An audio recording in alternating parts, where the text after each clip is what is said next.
All right, man. Apparently, the Pistons got turned down by another GM candidate, and Neil Olshey. Believe he used to be the general manager for the Portland Trail Blazers. I think his first year there, they drafted Damian Lillard. The second year there, he drafted CJ McCollum.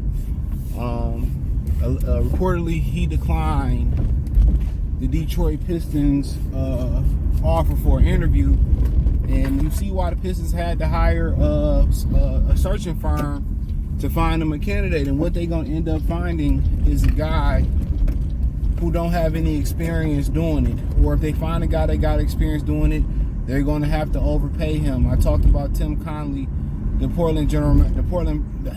Minnesota Timberwolves president of basketball operations, opting out to get a new contract from Minnesota. Most believe that he will continue to be in Minnesota, but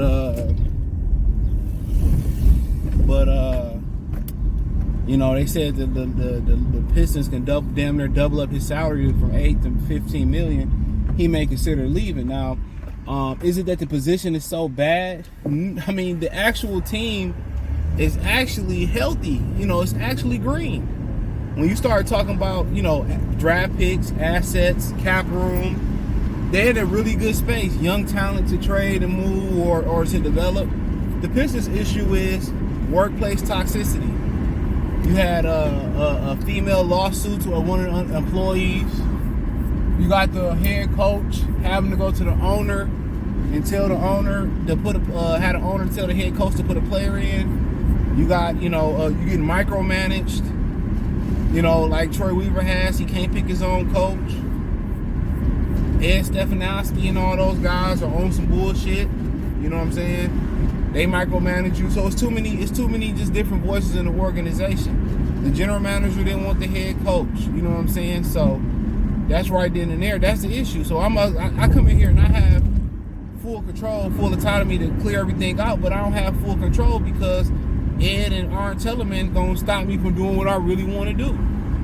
So like I told y'all, the Pistons issue is this. As an organization, it needs to be cleaned up.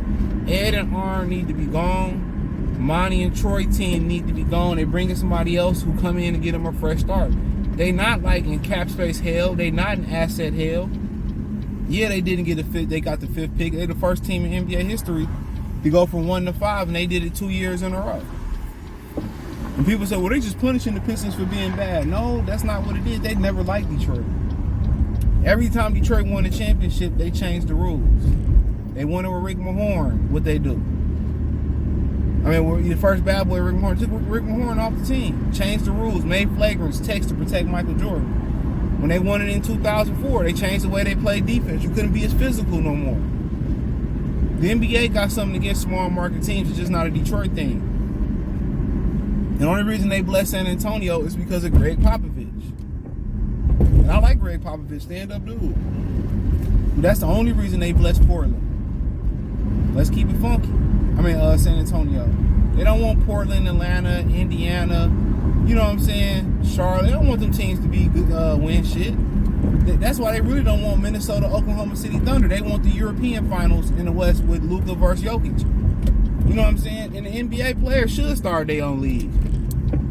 There's just too much corruption in the NBA, bro. There's way too much corruption. You got 30-something teams. You about to add 2 more teams. But every year, maybe 4 or 5 teams with injury, maybe 6 teams got an opportunity to win a championship. You don't get behind the Clippers. You don't get behind the Thunder. You don't get behind the Timberwolves. The New Orleans Pelicans, they don't get behind them, bro. Everybody in the NBA don't have an equal opportunity to win. And that's the problem. I understand life ain't fair. But all they want to do is Boston, LA, and wherever a superstar like LeBron is at. They don't want Denver. They don't want Denver to be winning. Listen to me. They don't want Denver to win. They don't want Minnesota, Oklahoma. Nah. Look how they get behind the Knicks. You know? Look how they get behind the Knicks.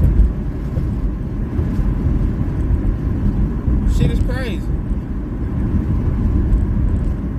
Shit is truly crazy, bro.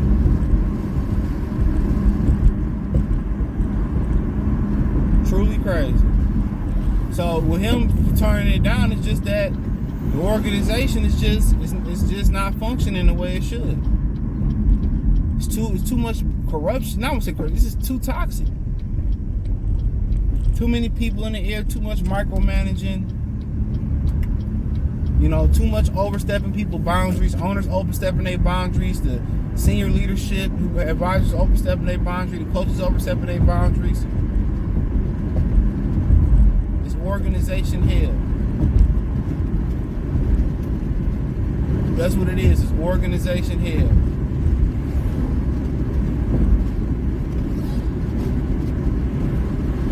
It's organization hell.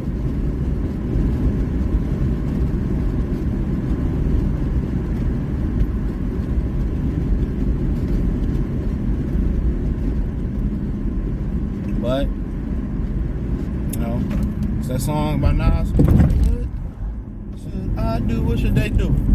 He should clean complete house. But you got people who don't even want to entertain the job. I told y'all that dude from the Bucks, you know, they talking about they declined his interview. That dude told them, I'm not interested. I knew what that was. He told them that I'm not interested. That's exactly what he told them dudes, that I'm not interested. That's exactly what he told them. I'm not interested in that position. So that's why it's so hard. They talking about when they narrowed down their search to a bunch of guys who don't want nothing to do with time wars. As simple as that. That's what the search is getting nailed down to. They're gonna have to find a young, bright guy that need an opportunity. That's what they're gonna have to find. The next Sam Preston, the next Jerry West,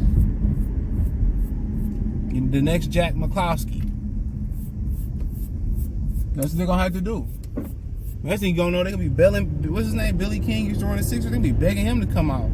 He bombed in Brooklyn. So we'll see. But it ain't too shocking in my opinion. You know, Tom Gores, you know, he'll be remembered for moving the Pistons back to Detroit. But other than that, that's the only good thing he may be remembered for.